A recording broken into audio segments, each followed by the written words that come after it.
And hello, meron pala akong gustong i-share sa inyo na ginagamit kong lotion. I-update ko lang kayo dito sa lotion na to.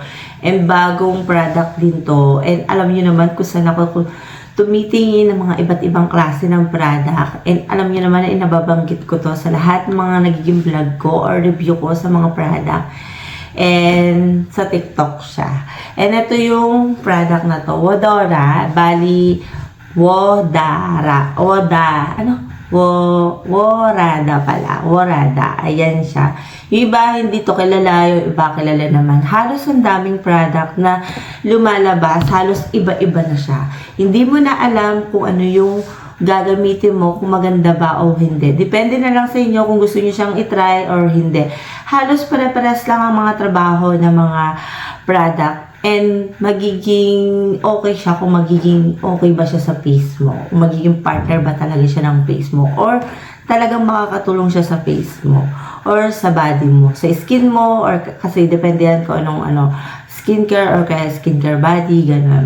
And dito tayo sa part na to. Ito ay body lotion. Yung isa ay milk. Yung isa naman ay papaya. Ito ay with SPF 50 PA++. Parehas sila. Hydration.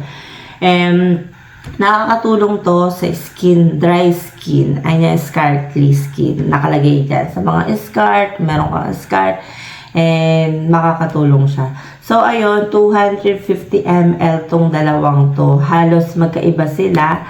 And nakita ko lang to sa TikTok. And alam nyo naman ako, si Katray naman din ng mga product na mga nakikita ko. Dahil doon lang talaga ako nagtatry talaga. Kasi may mga review doon naman liliit, diba? Makikita nyo, yung mga maiksi pala, na ang ganda ng review sa kanila, tapos gusto mo siyang itry. Tapos ang mura lang talaga, is makikita nyo talaga, is mga mura talaga. And lalo na sa mga ngayon ha, sa mga low budget, is talaga naghahanap sila ng mga mas mababang presyo. Hindi naman sobrang presyong mababa. Is talagang sakto lang sa mga teenagers, sa mga ibang walang pambili ng mga skincare. Is talaga naghanap sila ng mga murang skincare na okay talaga. Is makikita nyo yan sa TikTok. So, ayun.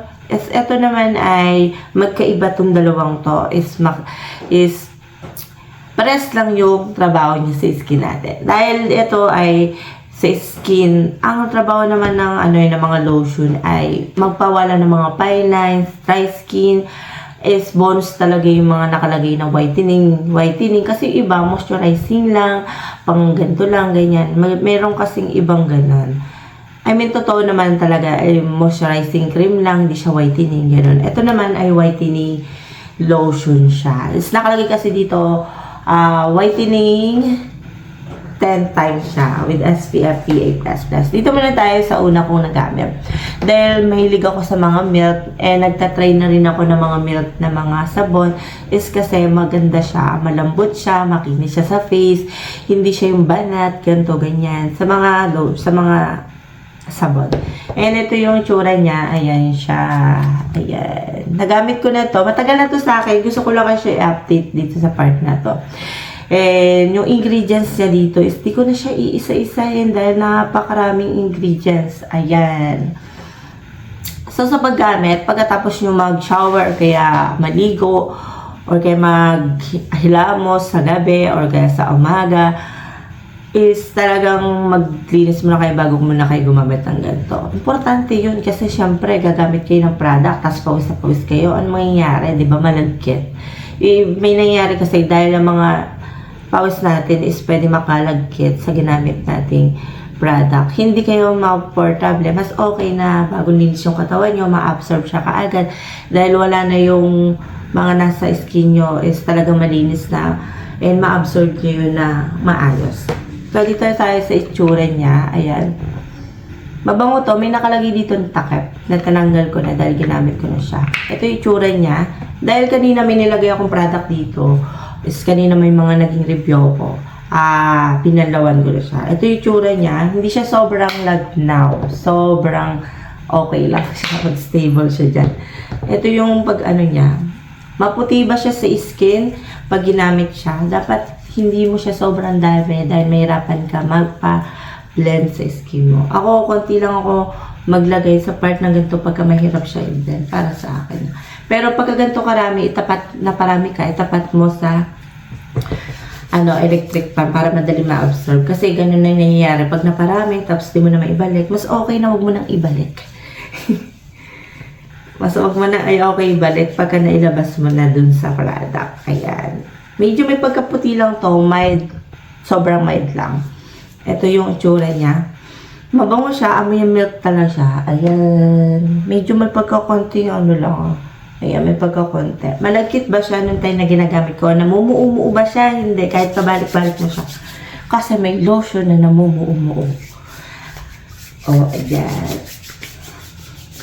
Ayan siya. Ayan siya. Hindi siya namumuumuo. Diba talaga yung iba parang libag. Tapos nangyayari na parang nasasayang na yung mo. Kasi pag naglibag, parang wala rin nangyayari sa skin mo. Hindi rin na-absorb. Ayan siya. Mabango siya, may milk siya. So, dito tayo sa pangalawa. Ayan. Ayan. Hindi siya mabigat sa skin. Talagang lagyan mo lang siya sa electric pan. Dahil na parami ilagay ko. So, dito tayo sa pangalawa. Ito ay papaya body lotion. Kung ayaw niya naman ng milk, pwede naman itong papaya i-try nyo. So, magkano ko nga ba ito nabili itong dalawang to? Mura lang to, tig 100 plus.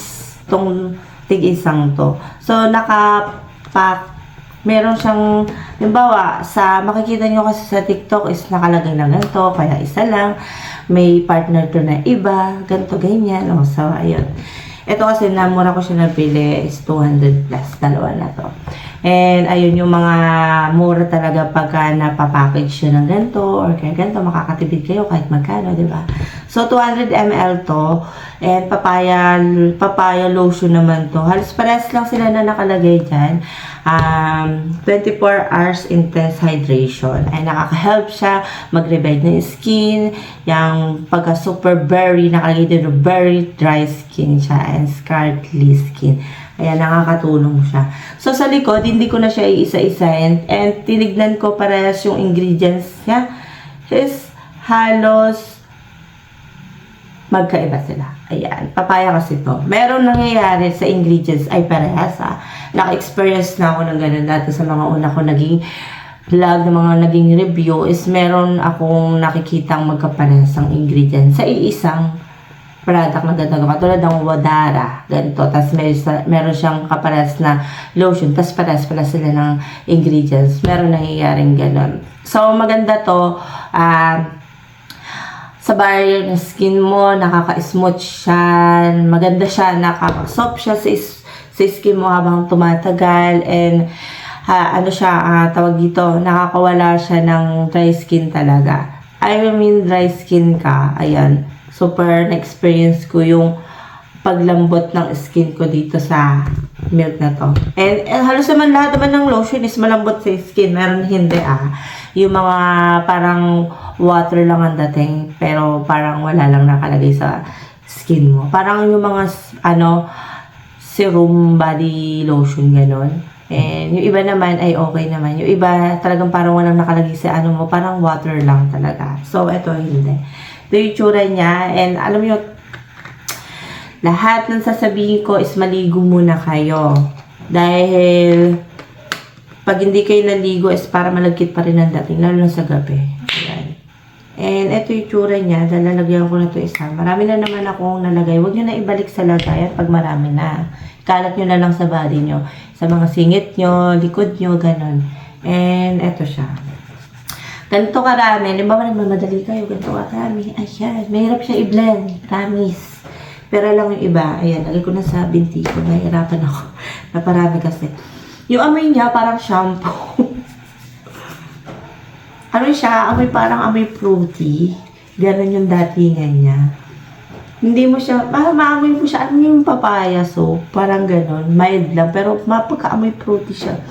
Amoy yung mga fruiting amoy. Ganon siya. Ayan siya. Maputi ba siya? Yung parang instant whitening. So, hindi siya. Halos mild lang yung niya. Namumuumuo ba siya pag pinapabalik-balik mo? So, hindi po. So, may magsasabi na naman dyan para ako nagpo-promote ng product. Ganito, ganyan. Kaya nga ako nagre-review, diba? Para masabi ng iba, ay, hindi pala siya ganon. Bakit sa akin ganon, diba? may mga part na gano'n. Halimbawa, nagbubuo-buo siya, tapos may nalagay kayong ibang product. Siguro pagka ganito, nakabili kayo ng ganito is, halimbawa, unang gamit nyo, parang nagbubuo-buo, sa unang gamit lang po yan. Pero, pagka nagkalaunan is, mawawala rin po yun. Pero may mga ganun kasi na-experience ko na sa ibang lotion, sabi ko, na-review ko pala siya ng ganito, tapos namumuo pala. May mga nangyayaring ganun, halimbawa, nagamit ko ngayon, tapos mga ilang, halimbawa, paubos lang, kaya kalahati. Bakit nagbubuo-buo siya, ganun. Depende yan, pagka sa tagal ng product, tapos nainitan, tapos may nalagay kayo ibang product sa skin nyo, or kaya moisturizing skin, or kaya serum, body serum, ganun. Pwedeng mamuumuo siya kasi nagre-react yung mga ingredients niya. So, na-share ko lang din sa part na yun. So, sobrang ganda ng lotion na to. Hindi ako na-dismaya dahil malambot siya. Ganun talaga yung gusto ko sa lotion is malambot yung datingan niya. Tsaka hindi malagkit, mabango dahil siya parang fresh pag mabango talaga. So, ni-update ko lang kayo dito sa ginagamit kong lotion. Halos maraming naman ako talaga ng lotion na ginagamit na tinatry. And pwede ba to sa mga preggy? Karamihan sa mga preggy, nagbabago talaga yung skin nila. Especially sa mga preggy talaga is makikita mo yung mga lumalabas iba sa kanila na hindi nila kagustuhan. Tiis ganda muna sa part na yun dahil 9 months talaga pinag-sacrifice talaga yun. Maganda muna. Magtanong kayo sa mga dermatologists or kayo mag-search kayo ng mga magagandang skincare para sa mga preggy. Huwag kayo basta-basta gagamit. Halimbawa, sinabi nila, pwede to sa mga preggy, pero pagdating sa ingredients, pag pinakita nyo, hindi pala pwede. Kaya yun, sa mga preggy, magtanong muna kayo sa mga dermatologists nyo. Or sa mga doktor nyo. Ayun, sa mga OB, pwede ba ako nito? Ganyan. Ayan. And ayun lang yung masasabi ko dito. Sa mga teenager, pwede rin to. Basta huwag magre-react, walang sensitive sa skin nyo, is okay. Pagka may nag-react, stop nyo na lang. Kasi yung iba nangyayari, ano pong gagawin ko ganito? Stop nyo na lang, tapos maghanap kayo ng pwedeng nyo sa skin nyo. At pagalingin nyo muna yung skin nyo bago muna kayo magpatong ng bagong product. Lalo na sa mga mukha, gano'n. Rest muna. Diba, may nagamit kayo, rest muna kayo ng 1 week or 2 weeks or ilang araw bago muna kayo gumamit ng mga ibang product. So, ayun lang yung masasabi ko dito. Hindi ako expert. Kung ano lang yun ang na-experience ko, yun lang yung sasabihin ko dito. So, ayun lang yung masasabi ko and see you next time. Bye.